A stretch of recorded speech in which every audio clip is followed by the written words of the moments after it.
going to be here. Is he here? He is here. Okay, well, And he is also the sponsor of Bill 564. And him and his fellow sponsors on this are completely out of touch, trying to take away the rights of us and the rights of parents all over the state of Ohio to not have the choice for what's best for our own children. There's nothing more important than individual rights. Now, there are some that believe government knows better than the individual. I am not one of those people. I agree with you. I will absolutely oppose 564, and I will oppose anybody that supports 564, whether I'm elected or not. This is an issue that's big. We need to make sure that our legislators know that we are not going to stand for our rights being taken away. We are, as parents, and I got to tell you, I'm not against vaccines personally. My kids are vaccinated, but it was my choice, not because the government told me I had to do it. We have to maintain our own rights and our choices to be able to do this. Thank you very much. I'm Don Manning. Well, thank you. First of all, I just want to mention that advocates for medical freedom basically is we want choice. If you want to drink, that's your choice. If you want to eat GMO foods, that's your choice. If you want to vaccinate, that's your choice. If you don't want to vaccinate, that's your choice. And that's what we are about, particularly freedom that we have. You saw this. You've got to educate yourself on this, no matter what. You have to do that. Stephanie, is there any other announcements? I just wanted to give Representative Bucieri a chance to say anything. Yeah, he's here. He's here. If you'd like to say anything. Please come down. Thank you. First of all, I want to thank this young lady just introduced herself to me for bringing this film to Mahoning Valley and for us to have an opportunity to witness this and view this. Certainly after viewing a screening like this, there are a lot of questions that come up with respect to how we administer healthcare in the country, how we conduct these studies. I have 5 children. All of them have been vaccinated. All of them have received these scheduled tests. And I think that these bring up some compelling questions about whether or not that these studies have undue influence with respect to outside special interest groups. Now, my opponent wants to make a political statement about this. That's why he was here. He wanted to stand up and talk about this. But I was invited 2 months ago, and I accepted the invitation then. I did not Mr. Manning, you had get an your time, invitation sir. and It's then great. not I'm show here up, too. and then only show up because my opponent was here. That's had not no what I idea did. you were coming He actually here. did not have any clue that you were here. He was informed at our meeting. We just met with him before, just so you know. So Yeah. I know you want to make a political statement about this, but quite frankly, I don't think there should be political statements made about people's health. We need to do what's right. We need to do what's ethical, and we need to do it without undue influence from outside groups and with a sense of urgency. Certainly, there are a lot of questions with respect to what pharmaceutical industries and the tests that have been conducted. I serve with Congressman Bill Posey. He's an honorable guy. He is. He brings up a lot of great questions, and quite frankly, if there's nothing to hide, why are there not hearings on these bills? Why are there not hearings on the issues that Mr. Posey brings up with Yes. respect to why these tests were not conducted? I personally think, I'm a data-driven guy. I'm a pilot in the Air Force, and I need to see data. And I shared this with a couple of our constituents who came here and spoke to us at our open house in our office hours earlier with respect to the fact that the American pediatricians, whom carry a lot of influence, are very well respected. I spoke with dozens of at least a half dozen in the last week about this particular issue, because I wanted to be educated and come in here to understand the point of view of what we're suggesting with respect to the vaccination. And the pediatrician who is well respected in the Mahoning Valley said that she has seen no studies that have linked autism to vaccinations. It's very interesting that some of this has come about, and obviously we have to have more studies and more questions answered, and that's why the bill in Columbus, with respect to how we promulgate data out to the communities, how we view vaccination rates, how we understand folks who are refusing this, who are not refusing this, those are data that need to be shared across counties in the state of Ohio and with respect to the federal government. Yes, in the bill, though, that's not what's happening. The philosophical exemption's being removed, and Reasons of conscience. Yes, that's So that's a there- reason. That's basically you just deciding for your own reasons. Like maybe you think the government's corrupt, or maybe you've had a child with one reaction and you can't get a medical exemption for your other child, or you're not a religious person. You should have that right as a U.S. citizen. So what the American pediatricians have said, and I asked that question specifically, the way you had suggested it, was they said that there is great risk not only to the child who's not being vaccinated, there's also great risk to children who are being treated for things like leukemia, whose immune systems are compromised, who or children who haven't received a full schedule battery of vaccinations. Now, the gentleman, I think his name was Wakefield. Yes, Andrew Wakefield. He brought up some interesting discussion points. Why are we lumping these things together? Why are we not doing these individually? And I'll share this, waiving my HIPAA rights here by suggesting this and talking to you about this. But I'll tell you, I was in the military. We're vaccinated against everything from measles, mumps, and rubella to all kinds of diseases around the world, because we're flying across international lines. We're exposed to a lot of different things all over the world. When I received the anthrax shot, I had a terrible reaction to it. In fact, I had to go see the government spend millions of dollars on me to train me to become an Air Force pilot. So they wanted to know what was causing this. So I went to see a rheumatoid specialist, waited 3 months to get in to see him. I ended up waiting 3 hours to see him in his office when I did get the appointment, and then went another 20 minutes into his office while I'm sitting there. And he comes in and he's like, well, I can't really explain why your knees are swelling up and you got these red streaks all over you because you took, I said, well, it's coincident with the fact that I just took the anthrax shot. And I said, they gave these things to us in a battery, in a series. They had 4 or 5 of these, terrible diseases that could kill somebody, kill animals, kill yourself. Were given all at once. And, maybe it's just coincidental with that. With respect to the anthrax shot, there have been millions of farmers who have gotten this and haven't had any type of reaction. I had a reaction to it, so I wanted to find out why this was the case. And there was really no explanation given. He just said, you're getting older. I said, well, I could have made that diagnosis, not really to page him. But he suggested that you're getting older and these sorts of things happen.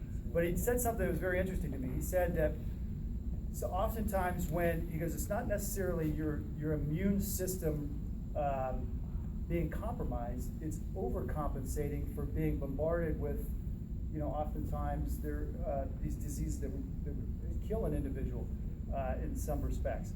So, and he said what that can do is actually accelerate things that would have been hereditary down the line that you may not have gotten. You may be manifesting some of those things independently or earlier than you would have earlier. So those are the kinds of things that need to be studied. I'm not a doctor. I don't prescribe to be. But vaccinating children against diseases that could kill you. I had all my children vaccinated. So I have a lot more questions from this. Can I And ask one question? go ahead. Like, as a politician, do you believe that we have the absolute right to choose what gets injected in our bodies? Yeah, I believe Because that. that's the question. Yeah, yes or no? Okay, so certainly there is a Well, there. yes Yes, or no? yes. You have a Then right. drop the bill. You have a right to suggest. No, we don't want more talk. Like, really, just take action. Okay. That's why we're here. Well, sharing data across state lines, sharing data across county lines, is that something that you would support?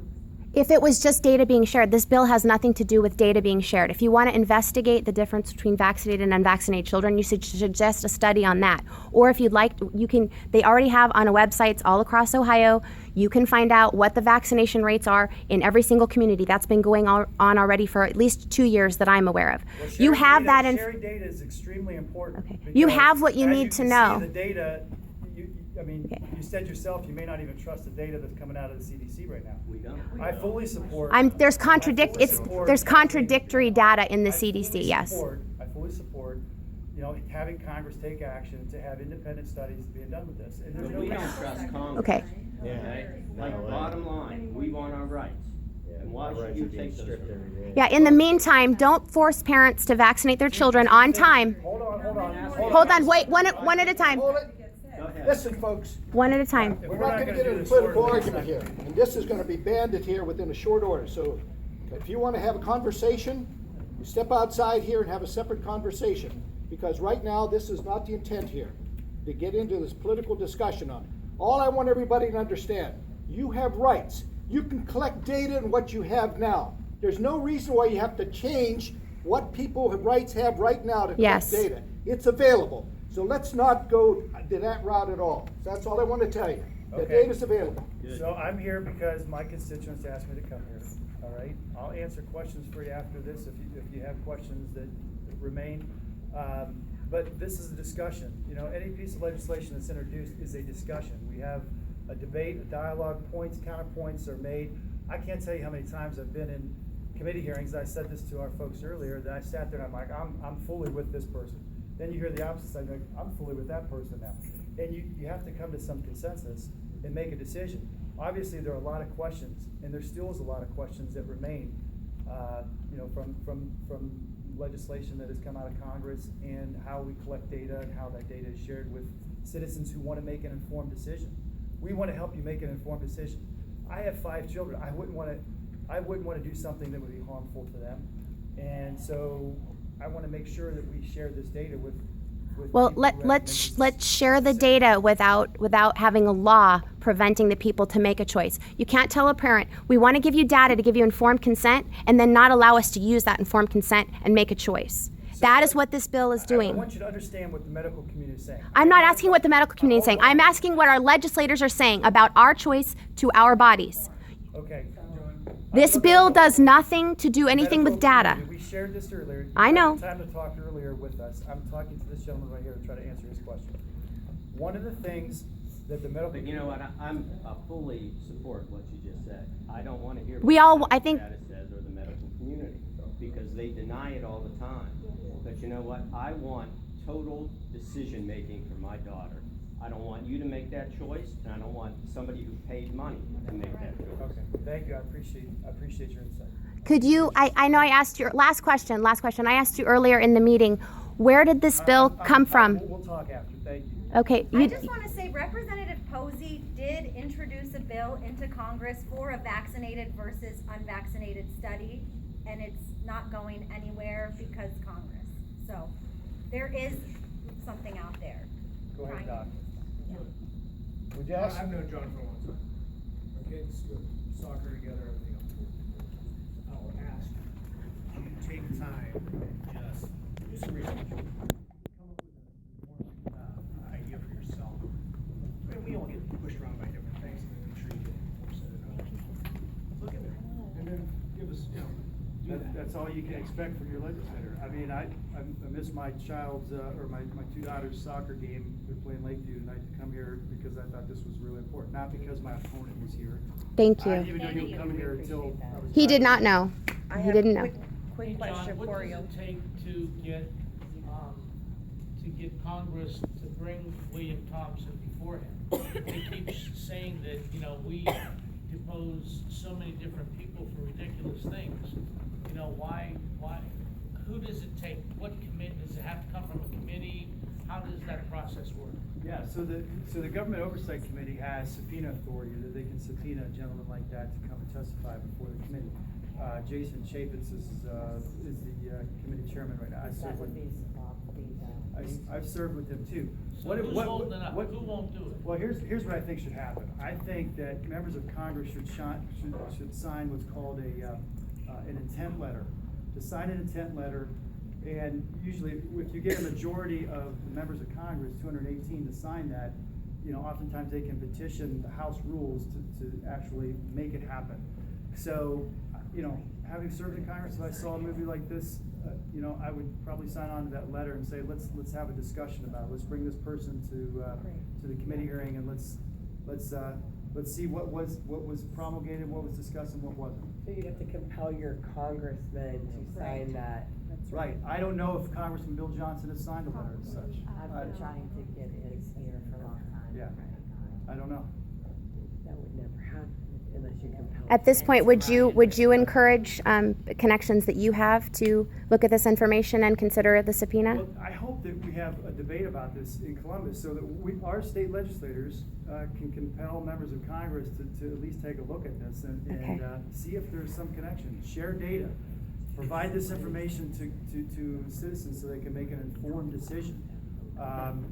You know, and, I mean, how many of you, raise your hand, how many of you trust your doctors when you walk in and Well, that depends. Those of us with vaccine injured children, we would definitely think twice and we would double check. I trust my holistic doctor. I don't go to the My wife. I don't either. That's a tough question in this room because you do have a lot of parents with vaccine injured children, so. They have the best interest in mind. So can I I have ask you this just question? one- I just this is have real a quick. question I want to ask, real quick. If you can't trust, if you don't trust the government, you don't trust your doctor, who would you trust to do a study? Who? Independent researchers that are not affiliated with the Who? government. Tell me who. Yeah. Anybody that's not, the pharmaceutical companies run their own studies. Doc, do you expect to get paid when you see a patient? Absolutely. No, from the. No. The pharmaceutical companies run their own studies. This is gonna get us nowhere. Right now, we've got people with very strong opinions. And my suggestion is, you wanna talk with Representative Bocheri, make an appointment with him, call him on the phone or whatever. If you wanna talk to anyone, make that appointment. We're not gonna settle anything tonight, that's for sure. But I can tell you one thing, based upon what we've experienced in Columbus. Lobbyists have more influence than a private citizen, no matter what data you give them. And I've experienced in that, and I'll be glad to have that conversation with you outside in the hall. Okay? Okay. Thank you. Thank you. Could you send me a copy